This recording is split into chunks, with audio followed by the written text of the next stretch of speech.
This episode is sponsored by me and Learn Light and Sound, where we have courses on how to improve your lighting and sound for video. Link down below.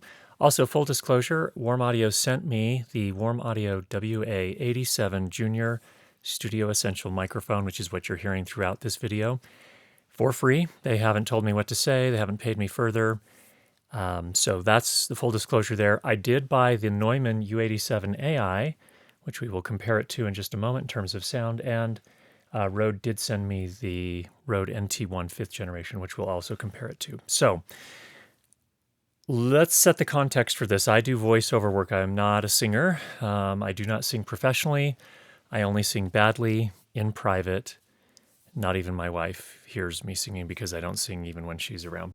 Let's first get you some samples of the WA87 Junior Studio Essential versus the Neumann U87 Ai and the Rode NT1 5th generation. It was easier to know it than to explain why I know it. If you were asked to prove that 2 and 2 made 4, you might find some difficulty, and yet you are quite sure of the fact. It was easier to know it than to explain why I know it. If you were asked to prove that 2 and 2 made 4, you might find some difficulty, and yet you are quite sure of the fact. It was easier to know it than to explain why I know it. If you were asked to prove that 2 and 2 made 4, you might find some difficulty, and yet you are quite sure of the fact. Okay, so there are some samples for you to make some judgments on what sounds best to you. Granted, that's only one voice, my voice, as a sample here through those microphones, all of them recorded into the Sound Devices MixPre 3.2. Let's run through some specs. First, gold-spluttered, large diaphragm, single backplate K87 style capsule. What this means in practical terms, if none of that made sense to you, this microphone is designed to sound like the vintage, the original Neumann U87, not the one you just heard. The one you just heard is the modern U87 Ai. So this is made to sound like the original. It has a fully discrete signal path, meaning it doesn't have any off-the-shelf integrated circuit chips, anything like that. It uses individual electronic components. It has a self-noise of 9 dB 8-weighted, and that seems to track with our own experience with it so far. That's actually very good. Output impedance, 100 ohms, designed to work with modern preamplifiers, and it just creates a bridging impedance situation. If that doesn't make sense to you, don't worry. Pretty much any modern audio interface or audio recorder with XLR inputs should work great with this. Its sensitivity is minus 37 dBV or 14 millivolts per Pascal, so it doesn't need a ton of gain. In my case here, we have it set to 43 dB of gain on the MixPre 3.2. I have a relatively quiet voice as well, so you should be fine with pretty much any preamplifier. Warm Audio bills this as having analog warmth and pristine detail.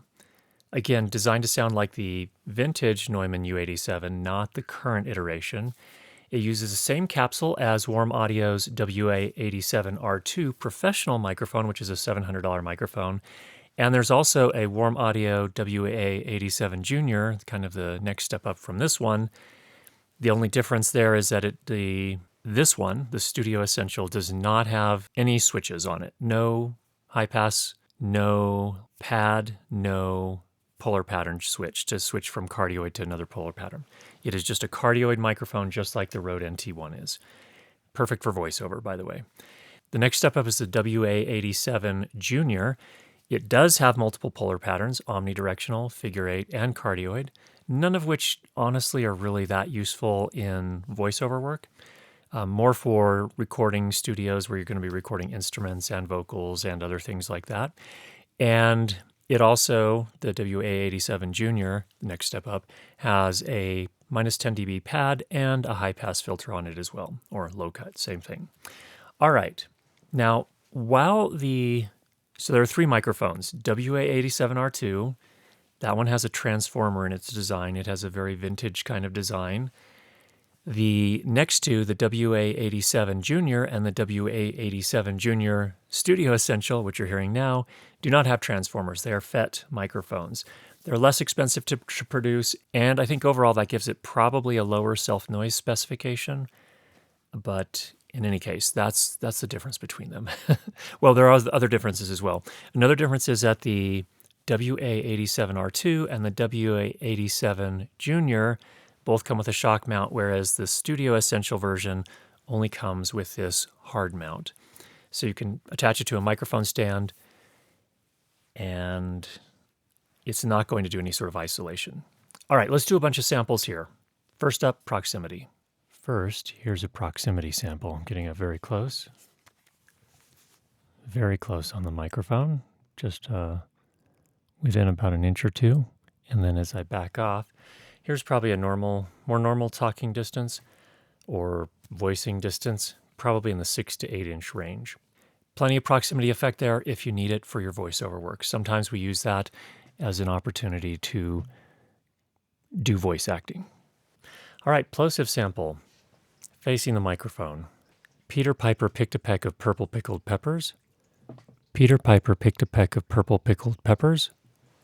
Good microphone technique. Peter Piper picked a peck of purple pickled peppers. For plosives, pretty well controlled. Actually, surprisingly well controlled for the relatively open grill basket here. RF immunity.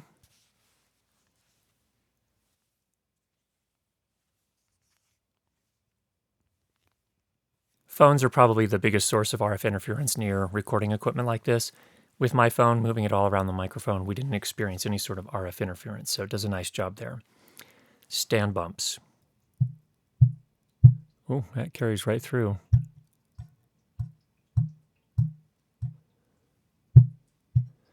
It's actually worse if you hit the stand than the microphone. Oof. Yes, stand bumps carry through with this hard mount, so be careful. Here I'm talking directly into the front of the microphone. I'm going to go ahead and start turning it, and now we're at about 90 degrees off axis, and then I will continue turning the microphone. Sorry for the handling noise there. And now we're talking into the back of the microphone. We're coming back to the 90 degree mark, and then back to front of the microphone is 0 degrees, right into the mic. Off-axis coloration seems reasonably well controlled for me. Yeah, there is some coloration, just like there is with any microphone that is cardioid with its polar pattern, but it seems totally like a non-issue. Practical self-noise sample, so we recorded some dialogue, boosted it to minus 23 LUFS, sort of a standard level, measured a silence section after applying an 80 hertz 24 dB per octave high-pass filter in post, and the noise floor sat at minus 70 dB, which is fantastic. You're not going to need to worry about this microphone creating a bunch of noise in your recordings. You're going to need to worry more about your room and how much noise there is in your room. Build is super solid feeling, all metal. No concerns there. It does come with a 5-year warranty. It's hand-tested in Austin, Texas, where warmaudio is located. I assume that means that it's assembled somewhere else, probably in China. I don't know. So if that's important to you, you might want to look into that a little bit more. But it is hand-tested by their team in Texas before shipping, and it's priced at $199 US. So here are some of my thoughts. First up, I'm surprised.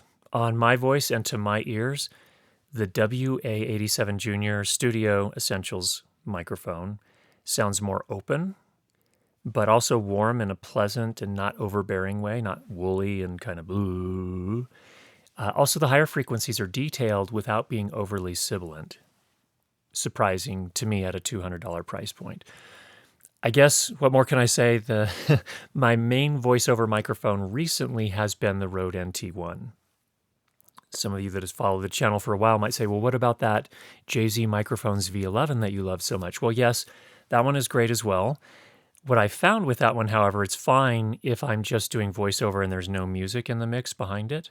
But as soon as you put music in the mix behind it, the dark nature of the V11 is just a little too much, and the voice kind of gets a little bit lost. Now, yes, I could use dynamic EQ and sidechain compression and dynamics. I could do all of that, and I do all of that. But if I want something out of the box, the NT1 has been filling that role better. It just has it's a little bit brighter on the top end and helps it cut through the music better. So what I'm going to do now, between all of those three microphones and, of course, the Neumann U87 Ai, which I own, I am going to swap the WA87 Junior SE into the mix as my primary voiceover microphone for the next little bit here. I'm actually, like I said, pretty surprised. So Cons. Are there any cons to this microphone? I guess the one thing is that it doesn't come with a shock mount. Now, you can buy one from warmaudio for $89, but you could also, in that case, just spend another $10 and get the WA87 Junior, which does come with a shock mount, also has the high-pass filter, also has a minus 10 dB pad, and it can be switched to the different polar patterns, Omni, Figure 8, and Cardioid. So if the shock mount's important to you, and if you do a good job isolating it yourself, you don't necessarily need the shock mount, but if there's any chance that there's going to be any rumble on the floor, maybe it's a suspended floor, or I don't know, you have a tendency to get really wild with your hands while you're voicing, you might want to consider the shock mount as well. Otherwise, in my book, the WA87 Junior SE is worth your serious consideration if you're looking for a voiceover microphone that is affordable, period. Get out there and make some great sound. We'll talk to you again soon.